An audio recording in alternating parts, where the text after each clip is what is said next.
달빛 아래 사연 한수 채널 구독자 여러분, 오늘도 시청해주셔서 감사합니다. 행복하고 즐거운 시간 되시길 바라며 오늘의 사연 시작하겠습니다. 초봄이라고는 하지만 호르무즈 해협의 새벽 공기는 뼛속까지 파고드는 냉기를 품고 있었습니다. 파도는 군용 수송선의 철제 선체를 쉬지 않고 두드렸고 갑판 위에선 사람들의 군복자락이 바람에 거칠게 펄럭였죠. 수평선 너머로는 전쟁의 그을음이 번진 듯 짙은 회색 하늘이 낮게 깔려 있었습니다. 호르무즈 해협 일대의 긴장이 극에 달한 지 이미 여러 주가 지났고 이 해협을 이 시간에 이런 선박이 지나간다는 사실 자체가 이미 극비였습니다. 공식 항로도 공식 기록도 공식 교신도 없었죠. 나윤서는 갑판 난간 가까이 서서 수면을 내려다보고 있었습니다. 특전사령관이라는 세 글자를 어깨에 얹고 살아온 세월이 이미 20년을 넘겼지만 그녀의 얼굴에는 군인 특유의 굳은 표정 너머로 무언가를 끊임없이 계산하는 눈빛이 살아 있었습니다.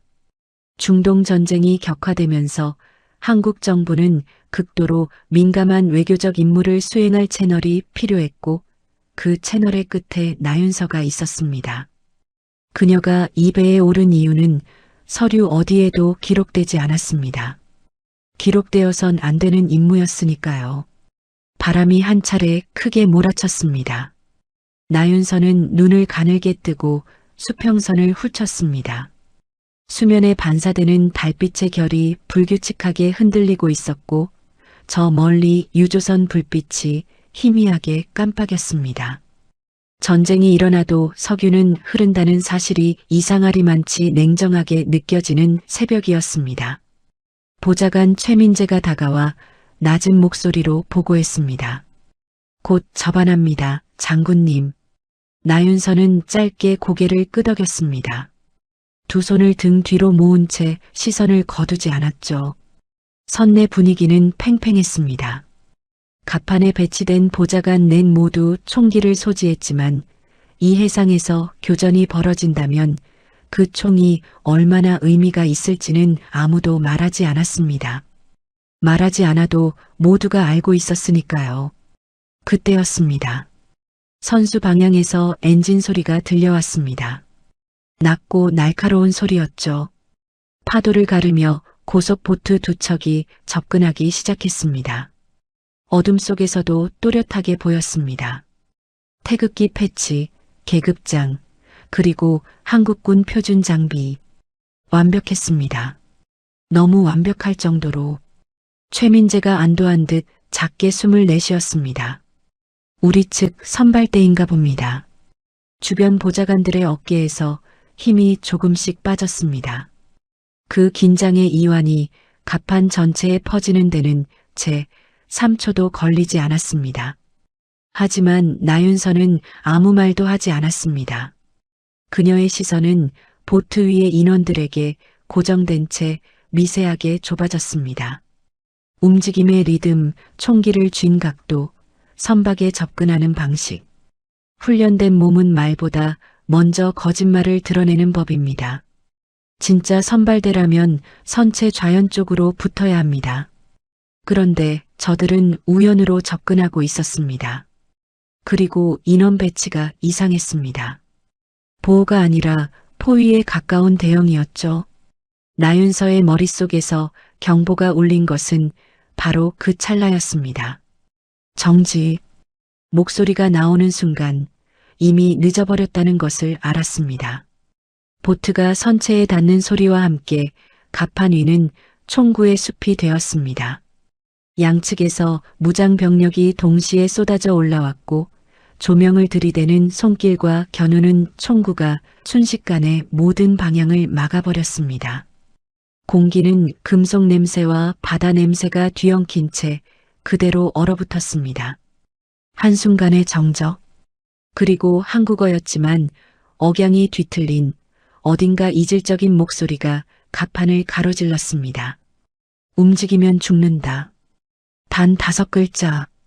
그 5글자가 갑판 위에 있던 모든 사람의 발을 바닥에 못 박았습니다. 억양이었습니다. 분명 한국어였지만 입 안 어딘가에서 굴러나오는 방식이 달랐습니다. 평양 사람이 서울말을 배웠을 때 나오는 그 미세한 차이. 나윤서는 그 차이를 이미 알고 있었습니다. 오래전 다른 시간과 다른 장소에서 들어본 억양이었죠. 최민재가 반사적으로 허리를 틀어 저항하려 했습니다. 다음 순간 총 개머리판이 그의 옆구리를 강타했습니다. 둔탁하고 무거운 소리가 났습니다. 최민재가 신음도 제대로 내지 못하고 바닥에 쓰러졌고 나머지 보좌관들은 그 장면에 굳어버렸습니다. 나윤서는 그 장면을 눈을 크게 뜬 채로 바라보았습니다. 분노가 치밀었습니다. 위장을 타고 올라오는 뜨거운 분노였지만 그것을 집어삼키는 데는 제 1초도 걸리지 않았습니다. 살아있어야 한다. 그것이 지금 이 순간 유일한 판단 기준이었습니다. 무너지는 것은 나중에 해도 됩니다. 전원 무장 해제. 나윤서의 목소리는 흔들리지 않았습니다. 명령하는 사람의 목소리였지 굴복하는 사람의 목소리가 아니었습니다. 보좌관들이 이를 악물며 하나씩 손을 들었죠. 총기가 빼앗겼고 손목이 거칠게 묶였습니다.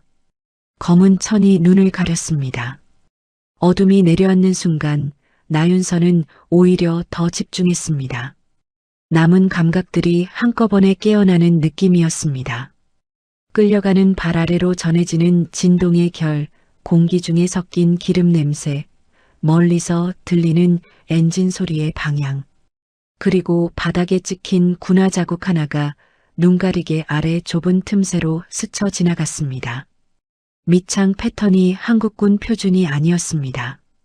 북한군 방한화의 그것이었습니다. 나윤서는 아주 낮게 거의 입술만 움직이는 수준으로 중얼거렸습니다. 북한. 그 순간 뒤통수에 둔탁한 충격이 왔습니다.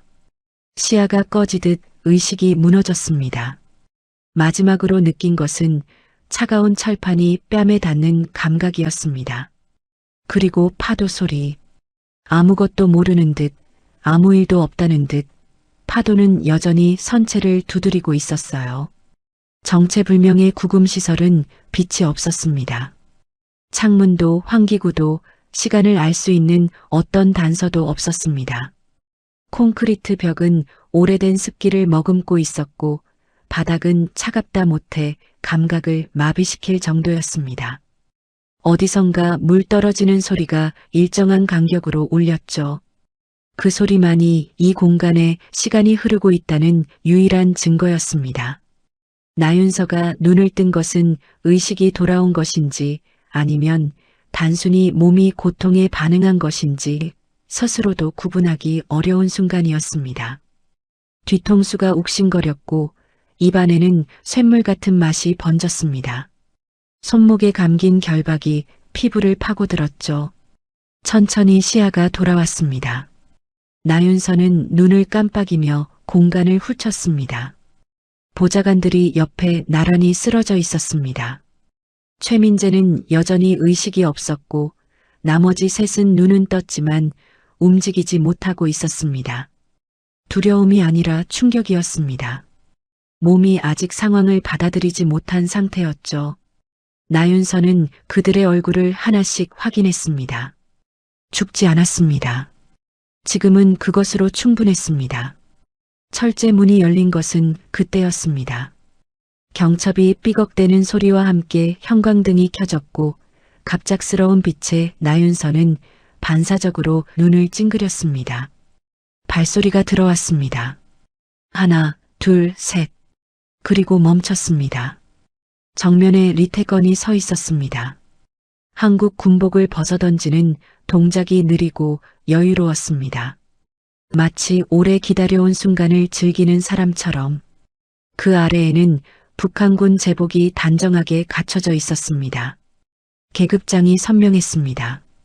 리태건은 벗어던진 한국 군복을 발끝으로 한번 툭 차며 말했습니다. 이제 진짜 시작이다. 목소리는 낮고 건조했습니다. 감정이 실려 있지 않은 목소리. 그것이 오히려 더 섬뜩했습니다. 흥분한 사람은 실수를 하지만 저 온도의 사람은 실수를 하지 않습니다. 나윤서는 그것을 알고 있었죠. 보좌관 한 명이 결박된 손을 버둥거리며 소리쳤습니다. 당신들 정체가 뭐야? 이게 무슨 짓이야? 리태건은 그쪽으로 시선도 주지 않았습니다. 그저 입꼬리를 아주 조금 올리며 말했습니다.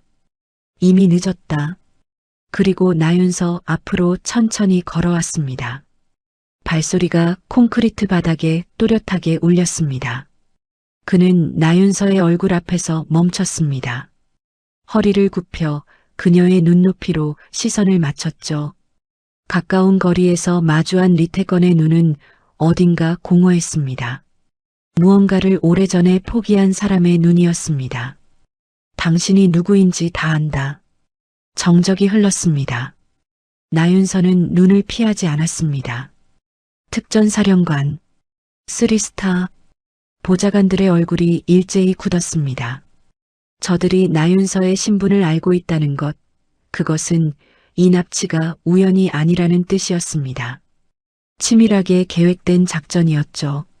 누군가가 정보를 흘렸다는 의미이기도 했습니다. 그 사실이 나윤서의 머릿속에서 빠르게 정리되었습니다.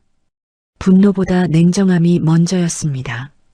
감정은 나중에 처리하면 됩니다. 리태건이 손짓을 하자 병사 하나가 철제통을 들고 들어왔습니다. 바닥에 내려놓는 소리가 둔탁하게 울렸죠. 뚜껑을 여는 순간 냄새가 먼저 퍼졌습니다. 날카롭고 자극적인 냄새. 항공유였습니다. 공간을 가득 채우는 데는 채 몇 초도 걸리지 않았습니다. 보좌관들이 본능적으로 뒤로 물러서려 했지만 벽이 막고 있었죠. 국가기밀 말할 때까지 계속이다. 리태건의 목소리는 여전히 건조했습니다. 명령이 아니라 통보였습니다.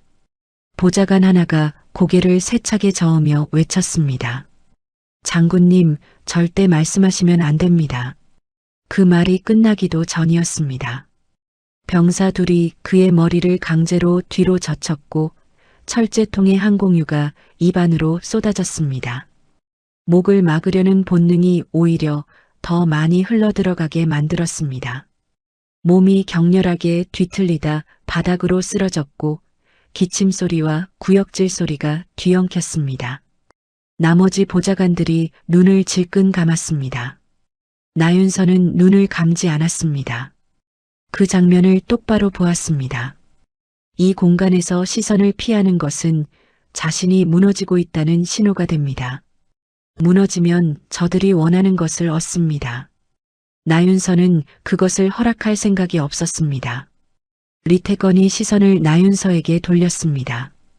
당신 차례다. 병사들이 다가왔습니다. 턱이 강제로 벌어지는 느낌이 왔습니다. 근육이 저항했지만 숫자 앞에서는 한계가 있었습니다. 항공유가 입안으로 쏟아졌습니다. 목구멍을 타고 내려가는 감각은 불에 대는 것과 기름에 절이는 것이 동시에 일어나는 듯 했습니다. 눈물이 반사적으로 번졌습니다. 몸이 뱉어내려 했습니다. 하지만 나윤서는 삼켰습니다. 오히려 삼켜버렸습니다. 주변 병사들조차 그 장면에 잠깐 동작을 멈췄습니다. 눈을 피하는 병사도 있었습니다. 나윤서는 입가에서 흘러내리는 액체를 결박된 손으로 닦을 수도 없었습니다. 그대로 턱을 들어 리태건을 똑바로 바라보았습니다. 그리고 낮고 또렷한 목소리로 말했습니다. 기록해라. 순간 공간의 공기가 달라졌습니다. 리태건의 눈썹이 미세하게 움직였습니다. 뭐라고? 내가 뭘 했는지. 기록해라. 그 눈빛이었습니다. 항공유를 삼키고도 손목이 묶인 채로도 차가운 콘크리트 바닥에 앉아서도 전혀 무너지지 않은 눈. 굴복한 사람의 눈이 아니었습니다. 오히려 보고 있는 눈이었습니다. 관찰하는 눈, 저장하는 눈. 리태건의 얼굴이 처음으로 굳었습니다. 분노인지 당혹감인지 알 수 없는 표정이 스쳤습니다. 바로 그 시각 대한민국 합참 비밀 상황실에서는 나윤서의 생체 데이터가 실시간으로 화면을 가득 채우고 있었습니다. 심박수가 치솟았다가 이상하리만치 빠르게 안정을 찾는 패턴이 반복되었습니다. 작전관이 자리에서 일어나며 소리쳤습니다. 지금 개입해야 합니다. 더 늦으면 안 됩니다. 하지만 문도혁은 화면 앞에 팔짱을 낀 채 움직이지 않았습니다. 그의 눈은 숫자를 보고 있었지만 머릿속은 전혀 다른 계산을 하고 있었습니다. 아직 아니다. 장군님 죽습니다. 저 수치 보이십니까? 문도혁은 이를 악물었습니다. 턱 근육이 실룩였습니다. 그 침묵이 얼마나 무거운 것인지 방 안에 있는 모든 사람이 알고 있었습니다. 3일이다. 3일 안에 끝난다. 그리고 그는 화면을 전환했습니다. 호르무즈 해협의 특정 좌표가 떴습니다. 붉은 점 하나. 그는 마이크를 잡았습니다. 카림이 움직여라. 시간이 얼마나 흘렀는지 알 수 없었습니다. 이 공간에는 낮도 밤도 없었어요. 형광등은 꺼지지 않았고 밥은 나오지 않았으며 물은 고문 사이사이 아주 조금씩만 주어졌습니다. 그것조차 인간적인 배려가 아니라 대상이 죽지 않을 만큼만 유지하겠다는 계산이었습니다. 나윤서는 그것을 알면서도 받아 마셨습니다. 살아있어야 한다는 것, 그 한 가지 원칙이 이 공간에서 나윤서를 붙들고 있는 유일한 줄이었습니다. 고문은 반복되었습니다. 항공유만이 아니었습니다. 극저온 수조에 손목까지 담그는 방식, 수면을 허락하지 않는 방식, 소음을 이용하는 방식.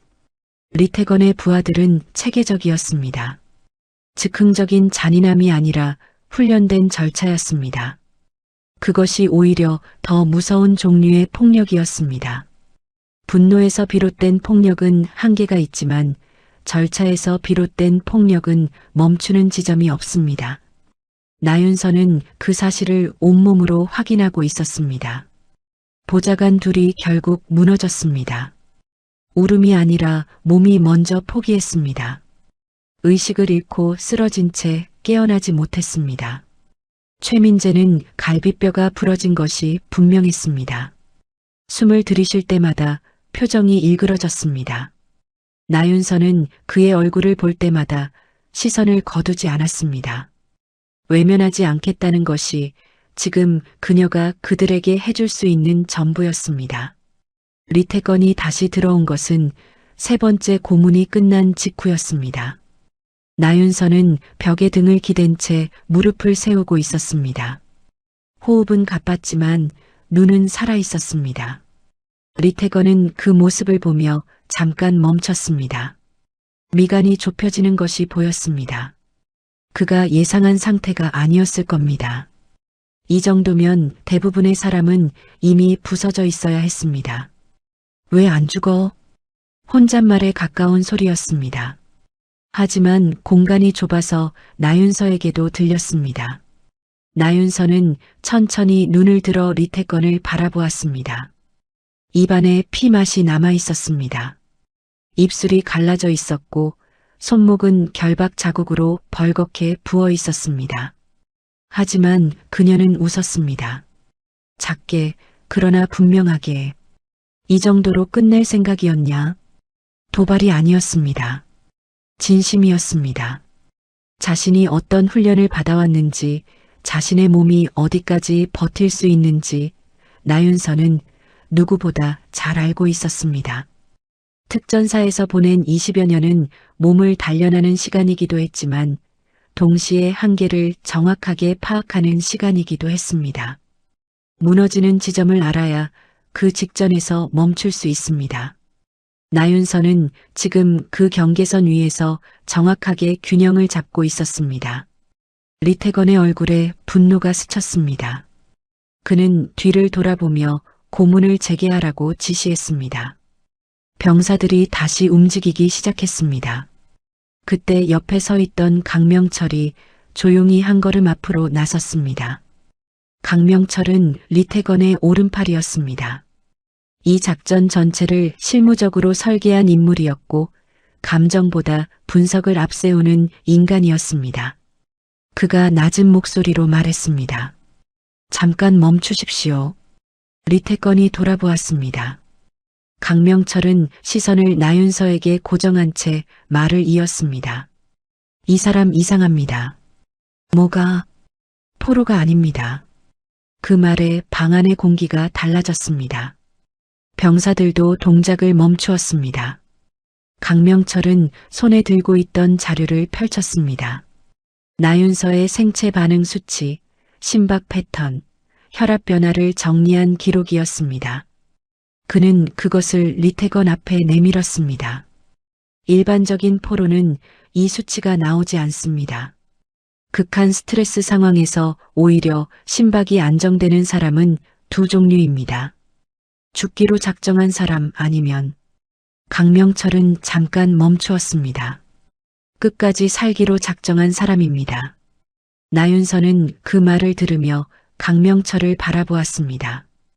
적의 입에서 나온 말이었지만 정확한 분석이었습니다. 이 인간은 머리가 돌아간다는 생각이 스쳤습니다.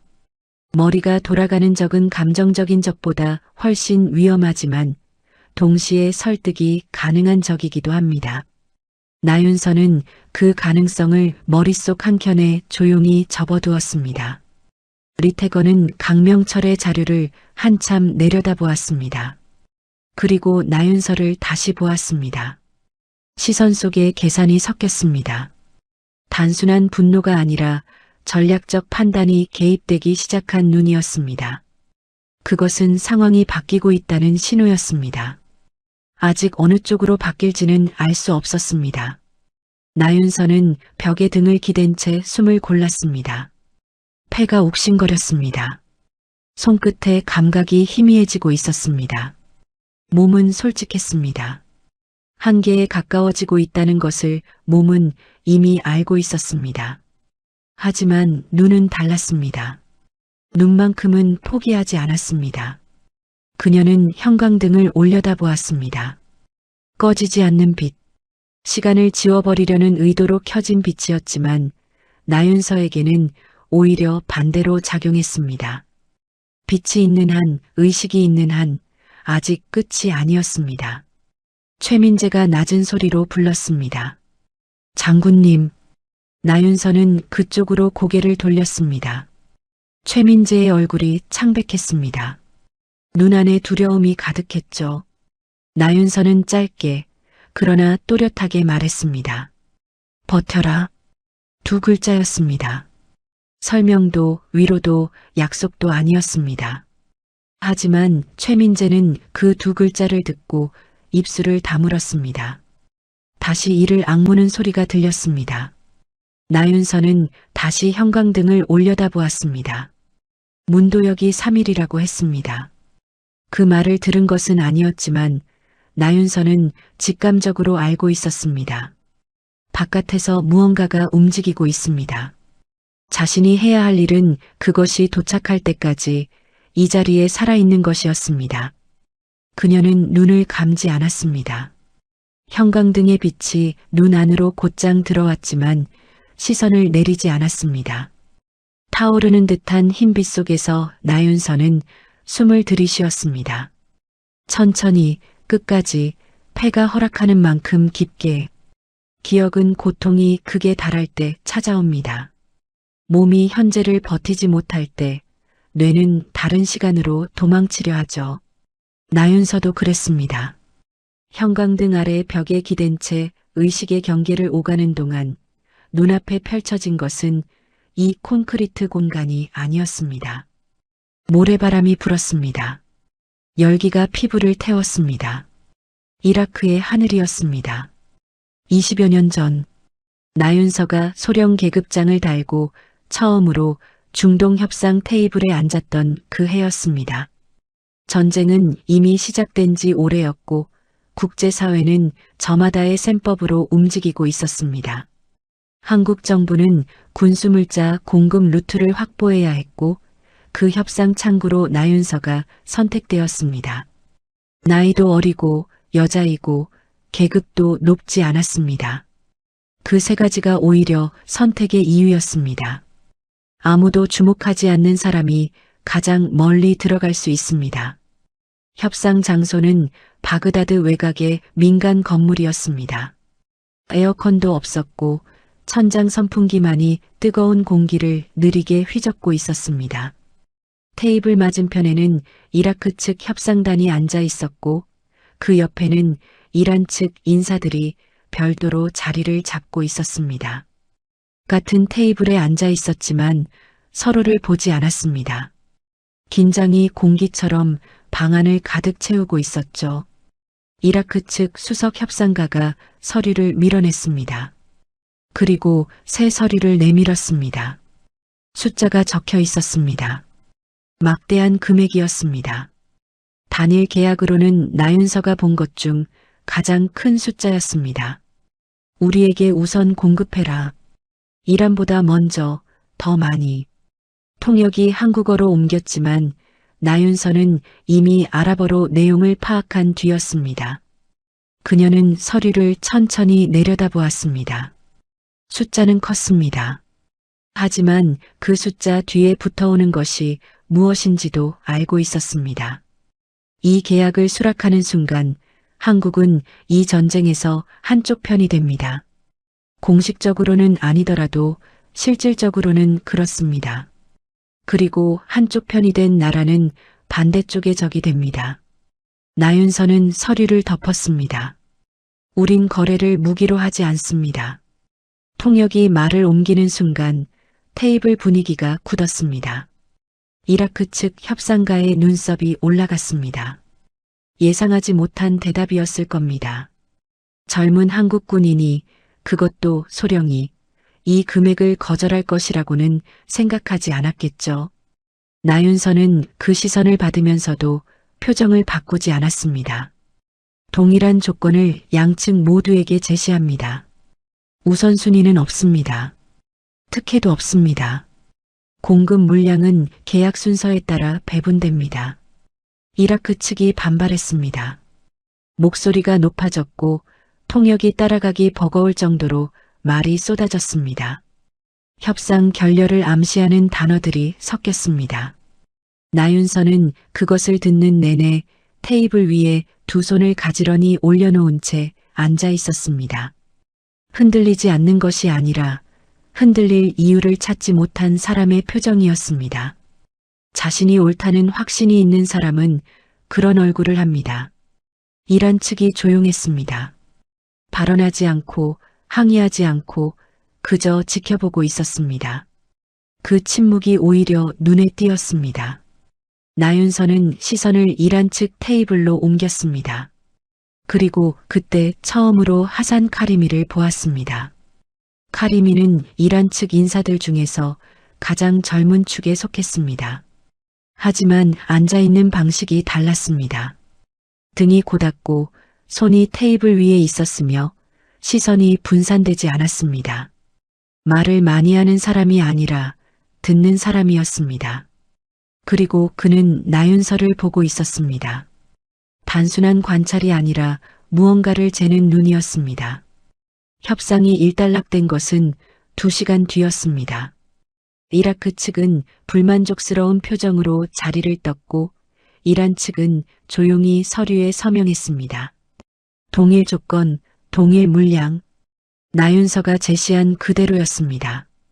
카리미가 서류를 접으며 자리에서 일어났습니다. 그는 나윤서 앞에서 멈추었습니다. 그리고 아랍어로 말했습니다.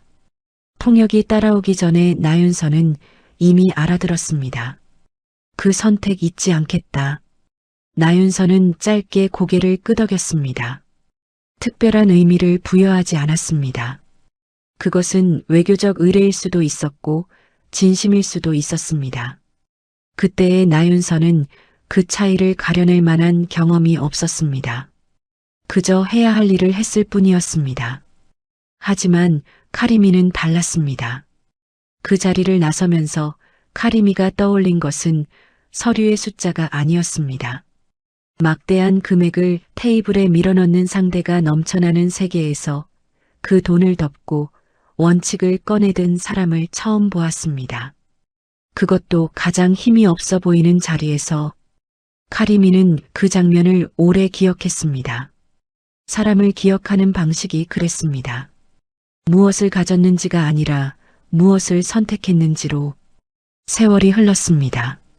카리미는 이란군 정보부에서 요직을 거쳤고 중동 전역에서 영향력을 키웠습니다. 나윤서는 특전사령관이 되었습니다. 두 사람은 그 이후로 만나지 않았습니다. 하지만 카리미는 잊지 않았습니다.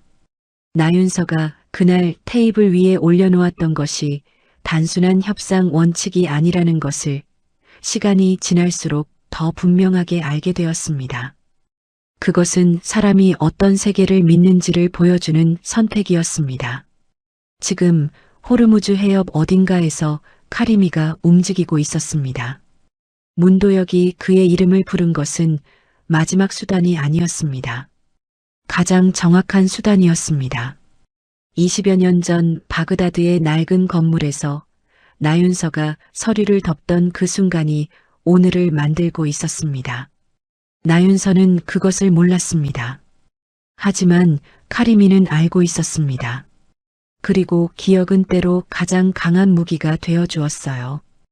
호르무즈 해협 상공은 낮에도 시야가 좋지 않았습니다. 해풍과 모래바람이 뒤섞여 수평선이 뿌옇게 번졌고 아래로는 크고 작은 선박들이 저마다의 항로를 따라 움직이고 있었습니다. 세계에서 가장 많은 원유가 통과하는 해역. 그 위를 전투기가 날고 있었습니다. 미군 소속 F-16이었고 조종석에는 에단 콜이 앉아 있었습니다. 에단은 15년차 전투기 조종사였습니다. 걸프 지역 임무만 6번째였고 이 하늘을 자기 손바닥처럼 알고 있다고 자부하는 인간이었습니다. 하지만 오늘 임무는 달랐습니다. 교전 임무가 아니었습니다. 정확히는 공식적으로는 존재하지 않는 임무였습니다. 무전 교신도 최소화하고 레이더 피탐 가능성을 줄이는 적어도 비행으로 특정 좌표를 향해 이동하는 것. 에단은 이런 종류의 임무를 싫어했습니다. 교전 수칙이 명확하지 않은 상황은 언제나 가장 위험한 상황이었습니다. 그런데 뒷좌석에 민간인이 타고 있었습니다. 정확히는 민간인처럼 보이는 사람이었습니다. 군복도 아니고 계급장도 없었습니다. 하지만 그 사람이 조종석에 오르는 방식, 장비를 점검하는 손길, 헬멧을 쓰는 각도, 에단은 한눈에 알아보았습니다. 이 사람은 이 환경이 낯설지 않습니다. 오래전부터 이런 공간에 있어 온 사람입니다. 하산 카리미였습니다. 카리미는 헬멧을 쓰고 나서 잠깐 눈을 감았습니다. 기도하는 것도 잠드는 것도 아니었습니다. 집중하는 사람의 침묵이었습니다. 에단이 이륙 전 최종 점검을 마치고 무전기를 잡으려 하자 카리미가 먼저 말했습니다. 교신은 내가 한다. 에단은 잠깐 멈추었습니다. 그리고 대답하지 않았습니다. 대답하지 않는 것이 동의라는 뜻이었습니다. 이 임무에서 자신의 역할이 조종이라는 것을 에단은 이미 알고 있었습니다. 나머지는 뒷좌석의 몫이었습니다. 전투기가 활주로를 박차고 올랐습니다. 순식간에 고도가 올라갔고 해협의 전경이 시야 아래로 펼쳐졌습니다. 카리미는 창밖을 내려다보지 않았습니다. 시선은 정면을 향한 채였고 손은 무릎 위에 가지런히 올려져 있었습니다. 하지만 머릿속은 정지해 있지 않았습니다. 20여 년 전 바그다드의 낡은 건물, 천장 선풍기가 느리게 돌아가던 그 방, 그리고 테이블 위에 서류를 덮던 작은 손, 나윤서의 손이었습니다. 카리미는 그 장면을 지금도 선명하게 기억했습니다. 기억이 선명한 데는 이유가 있었습니다. 그것이 카리미의 삶에서 처음으로 본 종류의 선택이었기 때문입니다. 힘 있는 자가 원칙을 지키는 것은 흔합니다. 잃을 것이 많은 자가 타협하는 것도 흔합니다. 하지만 가장 약한 자리에 앉아 가장 큰 금액을 거절하는 것, 그것은 흔하지 않았습니다. 카리미는 그날 이후 나윤서라는 이름을 가슴 한쪽에 접어두었습니다. 언젠가 다시 마주칠 것이라는 확신도 없이 그저 기억해야 한다는 본능으로 세월이 그 본능을 증명했습니다. 문도혁의 연락이 닿은 것은 사흘 전 새벽이었습니다. 채널은 공식적인 것이 아니었습니다. 두 나라 사이에 존재하지 않는 선을 통해 전달된 메시지였습니다. 내용은 간단했습니다. 나윤서가 잡혔습니다. 북한 공작원들에게 호르무즈 인근 어딘가에 억류되어 있습니다. 한국 정부가 공식적으로 움직일 수 없는 상황입니다. 카리미, 당신이 가야 합니다. 카리미는 메시지를 읽고 오래 앉아 있었습니다. 이것은 외교적 판단이 아니었습니다. 국가 이익의 계산도 아니었습니다. 이것은 더 오래된 종류의 셈법이었습니다. 사람이 사람에게 지는 빚, 원칙을 지킨 사람에게 세상이 돌려주어야 하는 것. 카리미는 그것을 믿었습니다. 믿지 않았다면 이 자리까지 오지 못했을 겁니다. 전투기가 저고도로 고도를 낮추었습니다. 에단의 손이 조종간 위에서 섬세하게 움직였습니다. 레이더 피탐을 피하는 비행 경로는 직선이 아니었습니다. 굴곡지고 해수면에 가깝고 속도를 일정하게 유지하면서도 패턴을 예측하기 어렵게 만드는 방식이었습니다. 에단은 이런 비행을 좋아했습니다. 온 신경이 집중되는 느낌, 몸 전체가 기계와 합쳐지는 감각. 그것이 15년간 이 자리를 지킨 이유였습니다. 카리미가 무전기를 잡았습니다. 주파수를 맞추는 손이 빠르고 정확했습니다. 잠깐의 잡음 뒤에 연결음이 울렸습니다. 카리미는 낮고 또렷한 목소리로 말했습니다. 윤서 기다려라. 물론 나윤서가 들을 수 없다는 것을 알고 있었습니다. 이것은 교신이 아니었습니다. 약속이었습니다. 20여 년 전 바그다드에서 받은 것을 지금 돌려주겠다는 카림이 혼자만의 서약이었습니다. 이번엔 내가 간다. 에단이 뒷좌석에 그 말을 들었습니다. 통역 없이도 무게를 알 수 있는 말이었습니다. 에단은 조종관을 쥔 채 아무 말도 하지 않았습니다. 하지만 고도를 조금 더 낮추었습니다. 목표 지점까지 더 빠르게, 더 낮게 가겠다는 의미였습니다. 조종사가 임무에 동의를 표하는 방식이 언제나 말일 필요는 없었습니다. 전투기는 해수면을 스치듯 날았습니다. 아래로는 파도가 부서지고 있었고 위로는 회색 하늘이 낮게 깔려 있었습니다.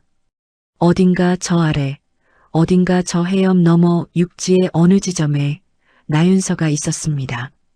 벽에 등을 기댄 채 눈을 감지하는 채 형광등 아래서 숨을 고르고 있었습니다. 카리미는 그 장면을 본 적이 없었지만 알 수 있었습니다. 그 사람은 그런 사람이었습니다. 기다리는 사람이 아니라 버티는 사람. 그래서 카리미가 가는 것이었습니다. 무너지기 전에, 경계선이 끊어지기 전에 전투기가 속도를 높였습니다. 엔진 소리가 바닷바람을 가르며 울렸고 수평선 저편의 목표 좌표가 가까워지고 있었어요. 북한 공작시설의 내부는 겉보기보다 훨씬 정교했습니다. 외벽은 오래된 창고처럼 위장되어 있었지만 내부에는 독립전력망과 통신 차단 장비 그리고 다중 잠금 구조의 격리 구역이 갖춰져 있었습니다. 이 시설을 설계한 사람은 노출 가능성을 처음부터 계산에 넣었습니다. 외부에서 위치를 특정하더라도 진입하는 데 시간이 걸리도록 그 시간 안에 내부를 정리할 수 있도록 리태건이 이 공간을 선택한 것은 우연이 아니었습니다. 수년에 걸쳐 준비된 거점이었습니다. 하지만 세상에 완벽한 요새는 없습니다.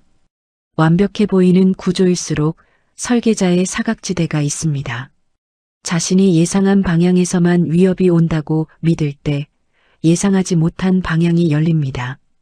레이더 경보가 울린 것은 새벽 2시가 막 지난 시각이었습니다. 시설 내 통신 담당 병사가 화면을 보며 소리쳤습니다. 정체불명 전투기 접근, 적어도 고속? 리태건이 지휘실로 뛰어들었습니다. 화면에는 붉은 점 하나가 빠르게 이동하고 있었습니다. 레이더 반응이 불규칙했습니다. 피탐을 회피하는 비행 패턴이었습니다. 리태건의 눈이 좁아졌습니다. 어느 나라 기체냐? 식별 불가입니다. 트랜스폰더 신호 없음. 격추 준비. 명령이 떨어지는 순간 시설 외곽의 방공포 운용 병사들이 움직이기 시작했습니다. 하지만 전투기는 이미 사정거리 한계 지점에서 급격하게 고도를 높이며 방향을 틀었습니다. 격추를 유도한 것이 아니었습니다. 주의를 끌기 위한 기동이었습니다. 시설 내 모든 시선이 하늘로 향하는 순간을 만들기 위한 그 순간을 기다리고 있던 사람들이 있었습니다. 시설 동쪽 외벽, 방공포 소음이 시작되는 것과 거의 동시에 폭발음이 울렸습니다. 작은 폭발이었습니다. 건물 전체를 흔드는 종류가 아니라 벽 한 면을 정밀하게 무너뜨리는 종류였습니다. 먼지가 쏟아졌고 조명이 일부 꺼졌습니다. 비상 발전기가 돌아가기 시작했지만 절반의 구역은 어둠 속에 남겨졌습니다. 그 어둠 속으로 진입하는 발소리가 들렸습니다. 빠르고 정확했습니다. 발소리의 리듬이 훈련된 사람들의 것이었습니다. 이란 특수부대였습니다.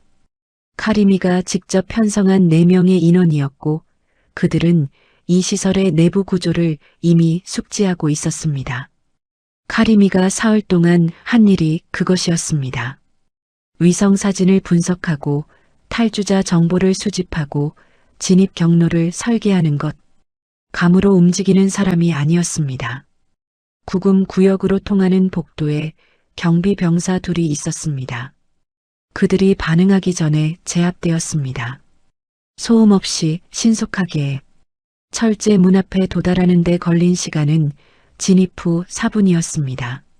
문이 부서지며 열렸습니다. 카리미가 들어왔습니다. 전투복 차림이었고 방탄조끼를 입고 있었습니다.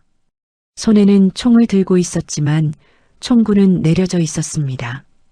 그는 공간을 훑었습니다. 쓰러진 보좌관들, 벽에 기댄 최민재, 그리고 나윤서였습니다. 벽에 등을 기댄 채 무릎을 세우고 있었습니다. 눈이 열려 있었습니다. 형광등 빛이 그녀의 얼굴을 비추고 있었고 입술은 갈라져 있었으며 손목의 결박 자국은 검붉게 부어 있었습니다. 하지만 눈은 살아 있었습니다. 카리미가 들어오는 순간 그 눈이 그를 향했습니다. 흔들리지 않는 눈이었습니다. 카리미는 그 눈을 보는 순간 20여 년 전 바그다드의 기억이 겹쳐지는 것을 느꼈습니다.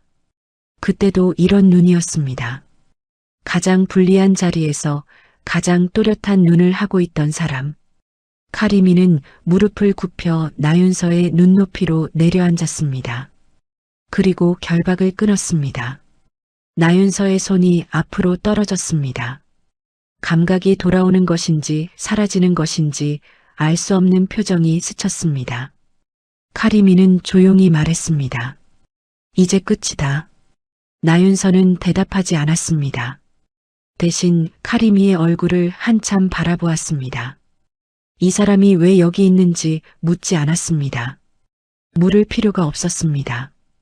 20여 년 전 바그다드에서 서류를 덮던 순간이 지금 이 방과 연결되어 있다는 것을 나윤서는 직감적으로 알았습니다. 선택은 언제나 나중의 모습을 드러냅니다. 지금이 그 순간이었습니다. 복도 쪽에서 총성이 울렸습니다. 카리미의 대원들이 반격하는 소리였습니다. 시간이 없었습니다. 카리미가 나윤서의 팔을 잡으며 일으키려 했습니다. 나윤서는 그의 손을 잠깐 멈추었습니다. 최민재, 데려간다. 카리미의 대원 둘이 최민재와 나머지 보좌관들을 부축했습니다. 의식이 없는 두 명은 등에 업혔습니다. 느렸습니다. 하지만 카리미는 서두르라는 말을 하지 않았습니다. 처음부터 이 인원까지 계산에 넣은 경로였습니다. 그때였습니다. 복도 반대편에서 리태건이 나타났습니다. 혼자였습니다. 총을 들고 있었지만 겨누지 않았습니다. 그의 뒤에는 강명철이 서 있었습니다. 강명철의 손에도 총이 있었습니다. 하지만 강명철의 총구는 리태건을 향하고 있었습니다. 내부가 이미 갈라진 것이었습니다. 리태건은 그 상황에서도 나윤서를 보았습니다. 그의 눈에는 분노보다 다른 것이 섞여 있었습니다. 이해할 수 없다는 표정이었습니다. 이 여자가 왜 이렇게까지 살아있는지, 왜 이렇게까지 사람들이 움직이는지. 카리미는 리태건과 시선을 마주쳤습니다. 그리고 총구를 들어 겨누지 않은 채 낮게 말했습니다. 비켜라. 리태건은 움직이지 않았습니다. 하지만 강명철이 한 걸음 앞으로 나섰습니다. 그 한 걸음이 리태건의 발을 묶었습니다. 사람은 등 뒤에 총구가 있을 때 앞으로 나아가지 못합니다. 리태건이 이를 악물었습니다. 턱 근육이 실룩였습니다. 카리미는 더 기다리지 않았습니다. 나윤서의 팔을 잡고 움직이기 시작했습니다. 나윤서의 발이 처음에는 비틀거렸습니다. 오랜 시간 혹사당한 몸이 갑작스러운 이동을 따라오는데 시간이 필요했습니다. 하지만 두 걸음, 세 걸음, 발이 기억을 되찾기 시작했습니다. 나윤서는 카리미의 부축을 받으면서도 스스로 걷고 있었습니다. 끌려가는 것이 아니었습니다. 걷는 것이었습니다. 복도를 지나 무너진 외벽으로 빠져나왔습니다. 차가운 새벽 공기가 한꺼번에 쏟아졌습니다. 나윤서는 그 공기를 폐 깊숙이 들이마셨습니다. 기름 냄새도, 콘크리트 냄새도, 금속 냄새도 아닌 공기. 밖의 공기였어요. 강명철이 처음으로 리태건에게 총을 겨눈 것은 충동이 아니었습니다. 오랫동안 쌓인 것이 마침내 임계점을 넘은 것이었습니다. 강명철은 이 작전에 처음부터 참여했습니다. 설계했고 준비했고 실행했습니다. 리태건의 오른팔로서 모든 것을 함께했습니다. 하지만 구금 구역에서 나윤서를 보는 순간부터 무언가가 달라지기 시작했습니다. 정확히는 오래전부터 달랐던 것이 더 이상 외면할 수 없는 크기로 커진 것이었습니다. 강명철은 군인이었습니다. 북한 체제 안에서 훈련받고 명령에 따라 움직이는 삶을 살아왔습니다. 하지만 군인이라는 것이 사람이기를 포기하는 것과 같지는 않습니다. 적어도 강명철은 그렇게 믿고 싶었습니다. 항공유를 입안으로 쏟아붓는 장면을 옆에서 보면서 그것을 절차라고 부르면서 강명철의 내부에서는 무언가가 조용히 부서지고 있었습니다. 소리 없이 그러나 돌이킬 수 없는 방식으로 리태건은 복도에서 강명철의 총구를 등 뒤에 느끼며 멈춰 서 있었습니다. 카리미 일행이 나윤서를 데리고 빠져나간 뒤 복도에는 두 사람만 남았습니다. 시설 곳곳에서 산발적인 총성이 들렸습니다. 대원들이 진압당하거나 도주하는 소리였습니다. 리태건은 그 소리를 들으면서도 움직이지 않았습니다. 등 뒤에 총구가 현실이라는 것을 알고 있었습니다. 강명철이 겨누는 손은 떨리지 않았습니다. 리태건이 천천히 돌아섰습니다. 손에 든 총을 내리지 않은 채였습니다. 두 사람이 마주 보았습니다. 오랫동안 같은 방향을 보아온 사람들이 처음으로 서로를 마주보는 순간이었습니다. 배신이냐? 리태건의 목소리는 낮았습니다. 분노보다 황당함에 가까운 톤이었습니다. 이것을 예상하지 못했다는 뜻이었습니다. 자신의 오른팔이 총구를 돌릴 것이라는 가능성을 리태건은 계산에 넣지 않았습니다. 그것이 리태건의 가장 큰 오판이었습니다. 사람을 도구로만 보는 사람은 그 도구가 언제 멈추는지를 예측하지 못합니다. 강명철은 천천히 고개를 저었습니다. 아닙니다. 그럼 이게 뭐냐? 이건 인간이 할 짓이 아닙니다. 그 말이 복도에 울렸습니다. 강명철의 목소리는 흔들리지 않았지만 말 자체가 흔들리고 있었습니다. 오래 참아온 사람이 마침내 꺼내는 말의 질감이었습니다. 리태건은 그 말을 듣고 잠깐 표정이 바뀌었습니다. 비웃음이 스쳤다가 사라졌습니다. 인간이 할 짓? 그래서 내가 판단하겠다는 거냐? 판단이 아닙니다. 멈추는 겁니다. 멈추면 임무가 실패다. 이미 실패했습니다. 그 한마디에 리태건의 얼굴이 굳었습니다. 강명철은 계속했습니다. 목소리가 조금 더 낮아졌습니다. 낮아진다는 것은 감정이 빠진다는 뜻이었고, 감정이 빠진다는 것은 더 단단한 무언가가 그 자리를 채운다는 뜻이었습니다. 나윤서는 기밀을 말하지 않았습니다. 사흘 동안 말하지 않았습니다. 그 상태에서도 말하지 않았습니다. 그 사람은 말하지 않을 겁니다. 죽어도 말하지 않을 겁니다. 그걸 지금 아셔야 합니다. 리태건은 아무 말도 하지 않았습니다. 강명철의 말이 틀리지 않는다는 것을 알고 있었기 때문입니다. 나윤서의 생체 수치를 보면서 강명철이 처음 이상하다고 느낀 것이 바로 그것이었습니다. 이 사람은 고통을 숨기는 것이 아니라 고통을 통과하고 있었습니다. 통과하는 사람은 꺾이지 않습니다. 리태건은 그것을 알면서도 멈추지 않았습니다. 멈추는 것이 패배라고 생각했기 때문입니다. 하지만 강명철은 달랐습니다. 멈추지 않는 것이 더 큰 패배라는 것을 알고 있었습니다. 시설 어딘가에서 큰 폭발음이 들렸습니다. 건물이 진동했고 천장에서 먼지가 떨어졌습니다. 비상 조명이 붉게 깜빡였습니다. 카리미의 대원들이 설치한 2차 폭발이었습니다. 탈출 경로를 확보하는 동시에 추격을 차단하는 방식이었죠.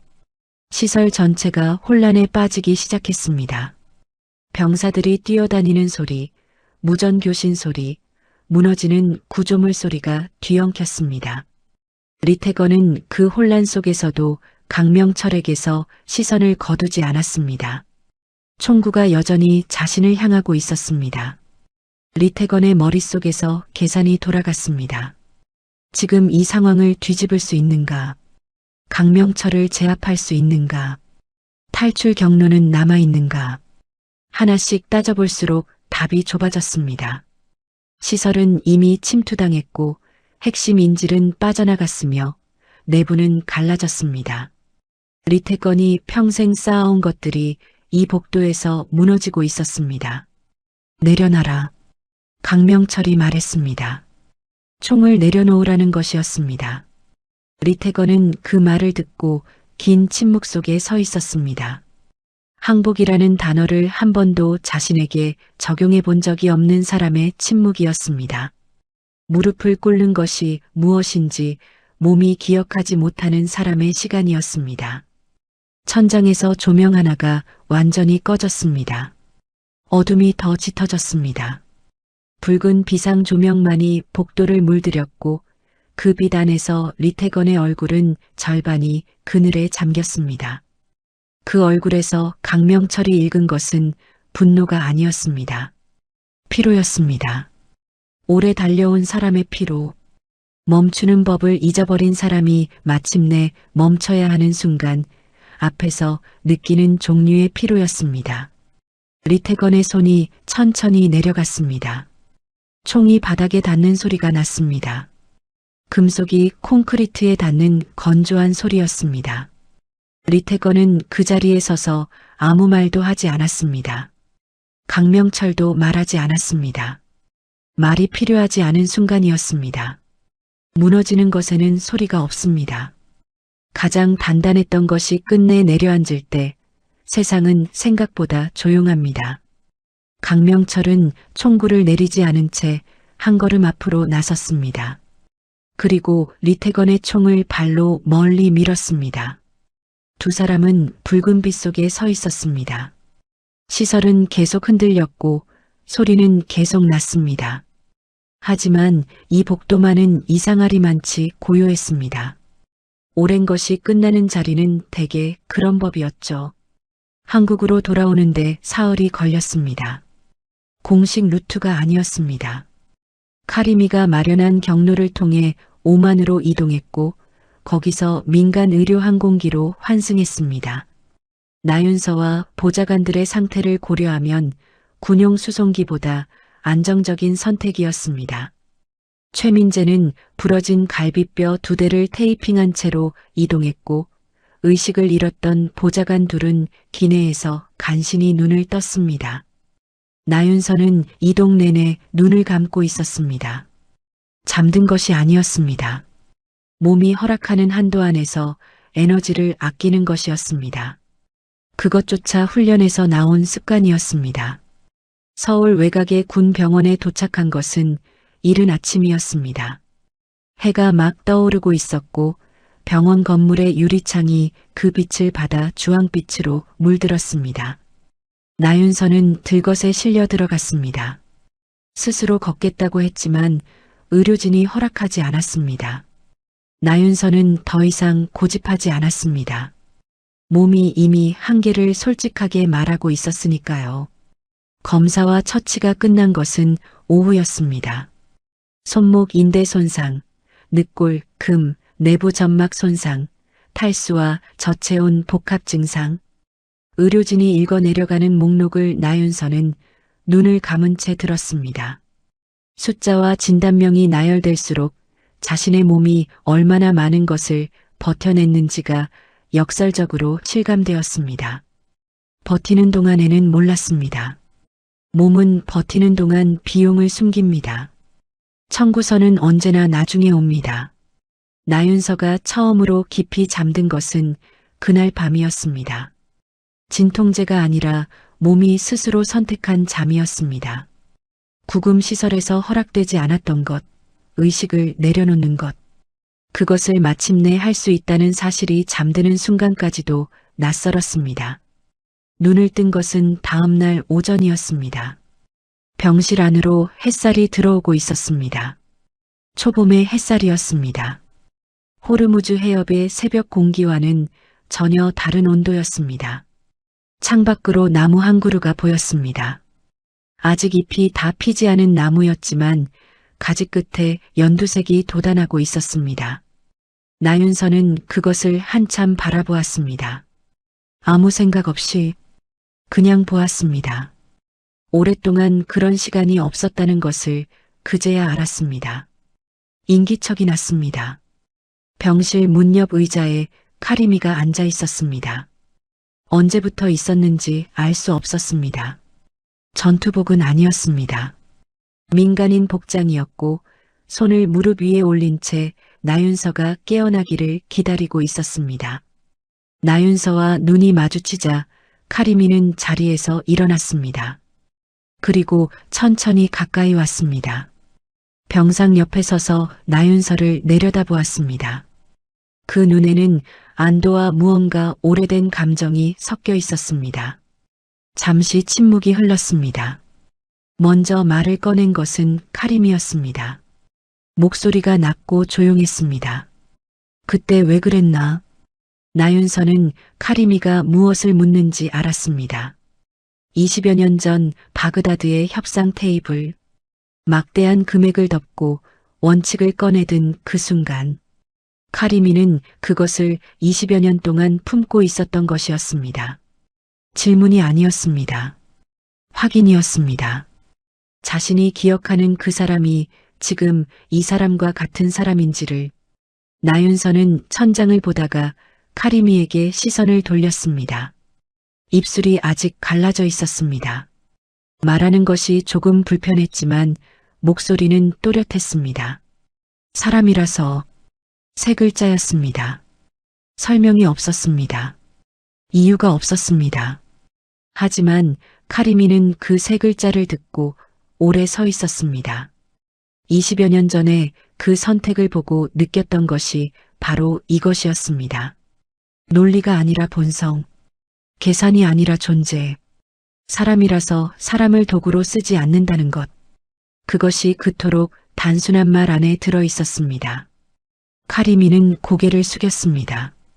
인사가 아니었습니다. 무게를 느끼는 사람의 동작이었습니다. 그 선택이 오늘을 만들었다. 나윤서는 대답하지 않았습니다. 대답할 필요가 없었습니다. 두 사람 사이에 흐르는 침묵이 말보다 더 많은 것을 담고 있었습니다. 20여 년의 세월, 서로 다른 나라, 서로 다른 언어, 서로 다른 삶. 그럼에도 불구하고 이 병실에서 마주보고 있다는 사실이 그 자체로 하나의 문장이었습니다. 사람은 결국 자신이 한 선택의 결과 안에서 살아간다는 문장. 창밖 햇살이 조금 더 깊어졌습니다. 나무가지 끝에 연두색이 그 빛을 받아 더 선명해졌습니다. 나윤서는 다시 그것을 바라보았습니다. 봄이었습니다. 호르무즈 해협의 새벽에서 시작된 일이 이 봄 햇살 안에서 끝났습니다. 아니, 정확히는 끝나는 것이 아니었습니다. 다른 방식으로 이어지는 것이었습니다. 선택은 끝나지 않습니다. 다음 선택으로 흘러갑니다. 카리미가 돌아서려는 순간 병실 문이 열렸습니다. 문도혁이었습니다. 군복 차림이었고 얼굴에는 며칠째 잠을 못 잔 흔적이 역력했습니다. 눈 아래 그늘이 짙었고 턱선이 날카롭게 드러났습니다. 그는 카리미를 보고 짧게 고개를 숙였습니다. 카리미도 같은 방식으로 답했습니다. 말이 필요 없는 인사였습니다. 문도혁은 나윤서에게 다가왔습니다. 병상 옆에 서서 나윤서를 내려다보는 눈이 복잡했습니다. 작전을 지휘한 사람의 무게가 그 눈 안에 있었습니다. 3일을 기다리라고 했던 사람, 개입하지 말라고 했던 사람, 그 판단이 옳았는지 그렇지 않은지는 지금도 답이 없었습니다. 다만 나윤서가 살아있었습니다. 그것만이 지금 이 순간 문도혁이 붙들 수 있는 유일한 사실이었습니다. 문도혁은 오래 말이 없었습니다. 그리고 나윤서가 눈을 감으려는 순간 아주 낮게 중얼거렸습니다. 끝까지 버텼다. 혼잣말이었습니다. 나윤서에게 하는 말인지 자신에게 하는 말인지 구분하기 어려웠습니다. 어쩌면 둘 다였을 겁니다. 나윤서는 눈을 감았습니다. 이번에는 버티기 위해서가 아니었습니다. 쉬기 위해서였습니다. 오랫동안 쉬지 못한 사람이 마침내 쉬어도 된다는 것을 아는 순간의 눈 감음이었습니다. 창밖에서 봄 햇살이 병실 안으로 조금 더 깊이 들어왔습니다. 나무가지 끝에 연두색 잎이 바람에 가볍게 흔들렸습니다. 아무것도 모르는 듯 아무 일도 없었다는 듯 봄은 그저 봄이었습니다. 그리고 그것이 지금 이 순간 가장 필요한 것이었습니다. 봄이 깊어지는 데는 시간이 걸렸어요.